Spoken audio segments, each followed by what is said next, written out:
detalhes vêm à tona do caso Stephanie. Então, a partir daquele momento, nós começamos a trabalhar com a hipótese de que nós teríamos que encontrar o autor de um feminicídio e o corpo da Stephanie.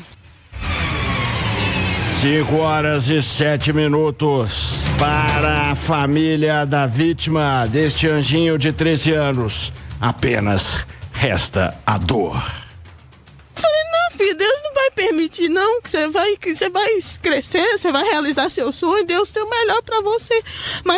Mas Deus, nesse momento, ele preferiu recolher ela. Né? Eu sei que enquanto eu estava fazendo a obra de Deus, o Senhor estava recolhendo a alma dela. Meus amigos, é forte, né? É forte ouvir as palavras da dona Márcia. Esta mãe que está dilacerada pela violência. Nós estamos acompanhando desde o primeiro momento o caso da jovem Stephanie Vitória Teixeira Ferreira, de apenas 13 aninhos, né, gente? Essa jovem que, em um domingo, simplesmente, infelizmente, confiou no ser humano. Confiou em uma pessoa aparentemente acima de qualquer suspeita, um vizinho, um pastor, que deveria ser um pastor, que se passava por pastor, que se dizia pastor, mas que na verdade era um enviado do capiroto, né? Pastor do capeta, só se for. Porque era um lobo em pele de cordeiro, né? Um verdadeiro crápula, assassino, covarde e cruel. Bom, a gente vai falar, né, todos os detalhes da entrevista coletiva, esmiuçar isso tudo aqui no Itatiaia Patrulha. Vamos ouvir a família. A cobertura é completa. Esse caso demanda, né? Não é um caso como outro qualquer.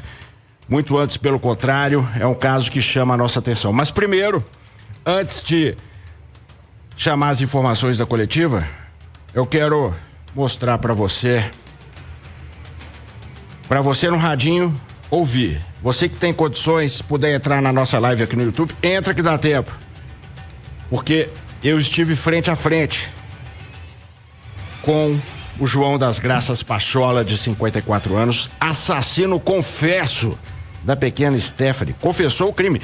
Levou a polícia civil até a cena do crime. Depois nós vamos mostrar essas imagens.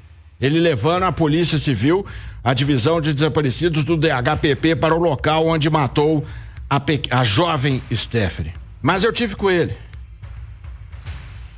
Confira comigo. Vamos ver se ele foi homem de responder? Não foi. Confira comigo. Você vai chegar? Oh, claro. Ô, João, o que você tem a dizer? Fala aqui com a gente, pastor. Ô, João, o que você tem a dizer à sua defesa? Esqueceu de Deus, cara? Matou, pastor. Pregando a palavra de Deus e matando adolescente? Matou a Stephanie, cara? Você tentou alguma safadeza com a Stephanie? Vai, pastor, por que... Esqueceu da palavra de Deus, ô pastor?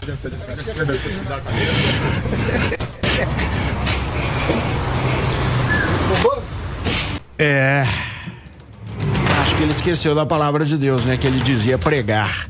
Porque o que ele fez não tem nada, absolutamente nada a ver. Pode botar a cena sem o áudio mesmo, enquanto eu vou falando aqui, porque escondeu o rosto, não teve coragem nem de olhar no olho. No meu olho, não teve. Depois que matou uma criança, né? Uma adolescente, mas praticamente uma criança. Depois é fácil esconder o rosto, né? Realmente vai falar o quê? Vai falar o quê? Bom, quem tem muito a dizer é a Polícia Civil, que está à frente dessa investigação. 5h11, chegando aqui o sagaz repórter Felipe Quintela. Quintela, 5h11, boa tarde, Quintela. Uma entrevista coletiva muito esperada, porque todos nós queremos saber detalhes, né? A gente sabe o básico, que o pastor foi covarde, que o pastor matou a jovem Stephanie de apenas 13 anos. Mas o que foi dito aí sobre a dinâmica e tudo mais? Quintela, boa tarde. Boa tarde, Renato Rios Neto. Pois é, assim, é uma coletiva muito complexa, né? E um caso muito complexo ainda, que ainda está sendo investigado. É um caso que não terminou de ser investigado pela Polícia Civil, mas hoje na coletiva de imprensa que aconteceu agora à tarde, a polícia explicou como é que virou, né? De um caso de desaparecimento de uma criança, né? De um adolescente, que requer muita atenção, inclusive é prioridade da polícia quando é uma menor de idade, para um caso de procura por um suspeito, né? De assassinato. Então, primeiro a polícia explicou que a criança, né, a Stephanie, saiu de casa no domingo por volta ali de 3 da tarde, dizendo que ia para casa de uma amiga e depois iria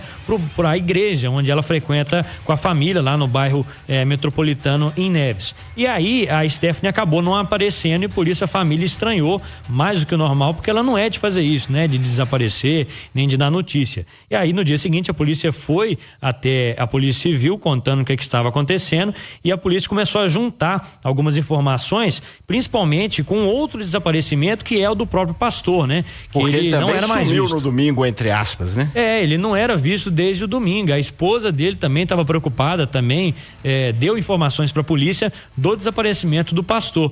Então a polícia foi juntando os pontos ali, né? De que esses dois desaparecimentos no mesmo local, na mesma cidade ali, na mesma região, estavam ligados de alguma forma, então eles foram atrás de confirmação disso. E aí a delegada Ingrid Estevão, né, que é a chefe da divisão de desaparecidos do DHPP, da Polícia Civil, ele explicou pra gente como é que eles foram atrás desse suspeito e até num primeiro momento atrás da própria Stephanie para descobrir que os dois estavam juntos. Vamos ouvir a delegada. Assim que a mãe chegou ali com amigas para poder registrar o desaparecimento, ela nos contou que no dia anterior a filha, por volta das 15 horas, informou que estaria indo até a residência de uma amiga e logo após ela seguiria ali para a igreja onde a mãe pastorava.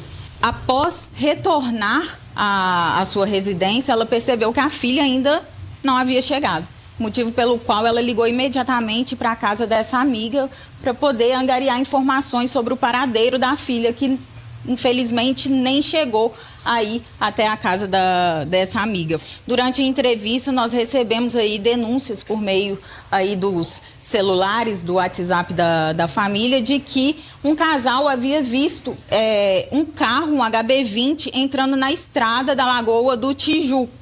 E esse carro teve uma atitude bem suspeita, o motorista teve uma atitude bem suspeita. O que ele fez? Ele entrou repentinamente, logo em seguida eles viram essas testemunhas que foram importantíssimas para as investigações, eles perceberam que uma menor havia se jogado do veículo, ali da traseira, da porta traseira. E ao verificarem essa situação, eles começaram a perceber e já registrar ali qual que era a placa desse veículo, saber as características desse homem e dessa garota. E imediatamente esse motorista, que é o nosso suspeito, ele desce do veículo e com violência coloca que nós sabemos que é a Stephanie, coloca a Stephanie dentro do veículo com toda a força. Nós deslocamos imediatamente para essa lagoa, para esse local em que esse carro teria estado com a Stephanie. Chegando lá, o que nós percebemos? Nós encontramos um mato abaixado, que seria exatamente o local em que a Stephanie teria caído ao se jogar do carro. E encontramos um chinelo branco. A equipe, efetuando diligências, conseguiu ali relacionar o veículo que estava naquele local com o nosso suspeito. Dirigimos ali, que a casa dele ficava nas proximidades desse Lago Tijuco. Chegando lá, a esposa nos atende já com um semblante assustado e nós, já percebendo a situação, já indagamos se ela estaria aí com o marido desaparecido. E ela afirma que sim, que não via o marido desde o dia anterior. E aí seguimos na direção em todas as diligências possíveis na tentativa de localizar esse suspeito. Porque se localizássemos ele, com certeza localizaríamos a Stephanie. Até que na segunda-feira, por volta das 20 horas, nós tivemos a notícia de que no dia anterior, no domingo, o suspeito foi visto no interior do veículo sem Ninguém. Então, a partir daquele momento, nós começamos a trabalhar com a hipótese de que nós teríamos que encontrar o autor de um feminicídio e o corpo da Stephanie. Quintela, então a gente entende nessa primeira parte aí a dinâmica do desaparecimento, o suposto desaparecimento do pastor, o João das Graças Patiola, pastor do Capiroto. Tem gente, mas por que vocês estão chamando ele de pastor? Gente, ele se apresentava assim para a comunidade, ele tinha a figura, a liderança espiritual de um pastor. Claro que isso não tem nada a ver com os bons pastores, que são a imensa maioria, mas a gente não pode tapar o sol com a peneira, era assim, até por isso a Stephanie confiou para pegar uma carona. Então tem que ser, isso é um fato da notícia, né? Agora, a gente percebe que ela tentou fugir, né, Quintela? Tentou lutar pela vida, né? Principalmente nesse momento aí, nessa lagoa do Tijuco, né? Pois é, tentou fugir e naquele momento ali a polícia contou com o depoimento de 2 pessoas que estranharam aquela situação, né, Renato? E anotaram a placa do carro, e isso foi fundamental para encontrar o suspeito e elucidar todo esse crime, porque se não tivesse encontrado ele, provavelmente ia demorar muito mais para encontrar o corpo da Stephanie, a mãe ia ficar sofrendo muito mais. E aí a delegada, quando ela estava falando desse momento, que a polícia entendeu que o caso virou de homicídio mesmo, um feminicídio, né? A delegada até se emocionou, viu, Renato? Deu para ver que foi um caso que mexeu muito os investigadores, principalmente nas delegadas, nas policiais mulheres, né, que se envolveram com ele. E aí, antes dela comentar disso, antes da entrevista, ela se emocionou bastante falando desse ponto. E aí, né, como a gente está falando, a polícia acabou encontrando o pastor, ele confessou o crime e aí ele falou onde é que estava o corpo da Stephanie. E aí a delegada Ingrid Estevam continuou falando sobre essa segunda parte da investigação. Vamos ouvir. Após inúmeras diligências, seguimos aí para checar uma pista que nos foi angariada. E chegando a esse local, a residência de conhecidos desse suspeito, nos foi franqueada a entrada e localizamos ele dentro dessa residência muito tranquilo. E aí foi quando os policiais já indagaram que teria acontecido com a Stephanie. E aí ele informou que ele teria assassinado ela e que nos forneceria a localização exata aí do corpo da Stephanie. Em diligências ali na região, localizamos também o veículo que ele estava utilizando, que é esse HB20. E nesse veículo foi realizada algumas perícias e, dentre elas, a localização aí de sangue humano na porta do veículo. A motivação, sem sombra de dúvida, é crueldade e ódio, né? Agora, o que ele fala é que ela desferiu um tapa na cara dele, ele ficou nervoso e resolveu matá-la. Tem alguma qualificadora? Quanto tempo de prisão ele pode receber por causa disso que é conveniente? Então, além do crime de feminicídio, a ocultação de cadáver, o feminicídio aí com a pena aumentada por ela ser menor de 14 anos e em razão de toda a situação cruel que aconteceu. O que nós conseguimos por meio das investigações foi levantar que ele estava usando drogas, ele estava aí nessa vida de drogas e que a esposa queria se separar justamente por conta desse envolvimento dele, dessa vida dele aí mais afundada na droga. Mas preso nunca foi? Não tem registro de prisão desse suspeito. Ué, é o pastor do Capiroto mesmo, hein? Quer dizer que ele tava invernado na cocaína também, ô Quintela? Pois é, ele tava usando muita droga, segundo a polícia. A esposa dele já queria largar ele, que segundo ela, já traía ela há muito tempo. E assim, ele era conhecido como pastor, mas a igreja que ele tinha, ficava lá debaixo da casa dele, ela já não funcionava há mais de um ano, né? Ele era conhecido lá na comunidade como pastor, só que tinha largado essa vida né, da igreja e estava usando muita droga. E aí tem essa questão, Renato, 2 questões importantes, que é o do possível abuso sexual ou não, né?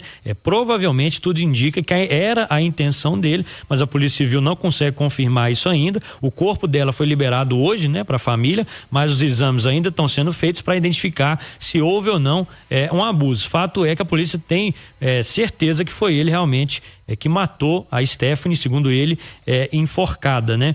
E aí tem a questão das possíveis outras vítimas que esse homem pode ter feito. Como a delegada falou aí, não tem registro nem de denúncia, nem da própria esposa dele, de algo nesse sentido. Só que existe essa conversa lá no bairro, né? De que outras vítimas possam existir, e aí a Polícia Civil está agora esperando, com o fato dele estar preso, que essas vítimas venham e denunciem e a investigação vai para frente. Inclusive, Quintela, vamos botar aqui na tela, por favor, a cara dele, né? Desse pastor do capiroto aí, falso profeta. Não, põe aquela do desaparecido, que dá pra ver o rosto melhor. Tem que esculachar o rosto, gente. Essa. Porque se tiver mais uma vítima, né?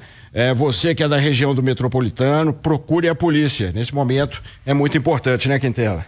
Não só isso também das possíveis vítimas, mas a polícia pediu para quem for da região por onde esse carro passou, né, ali na divisa de Neves com Esmeralda 040, se tiver câmera, né, das casas e que mostre o trajeto que esse cara fez com essa menina, é muito importante para a investigação, porque ele confessou, o corpo dela foi encontrado, mas os detalhes mesmo, né, passo a passo do que aconteceu, a investigação ainda tem que mostrar. É isso aí. Obrigado, viu, Quintela? Valeu, Renato. Quintela, já sagaz repórter, acompanhou o caso Bárbara e agora esse também. Muito parecido, né? Casos semelhantes, né, Quintela? A gente se envolveu aí, são dois casos de praticamente, Bárbara é uma criança, mas a Stephanie também, né? Praticamente, né, cara? E no outro caso lá, o suspeito se matou antes de ser preso, né? Exatamente. O que não colaborou muito com a investigação, pelo contrário, só dificultou. Já o João das Graças aí, que de graça não tem nada, tá preso, tá no Ceresp Gameleira, provavelmente até ouvindo Itatiaia Patrulha, porque a gente sabe que no sistema o Patrulha a audiência é 110%. Então, pastor não, ô João, que vergonha, hein, cara, que covardia.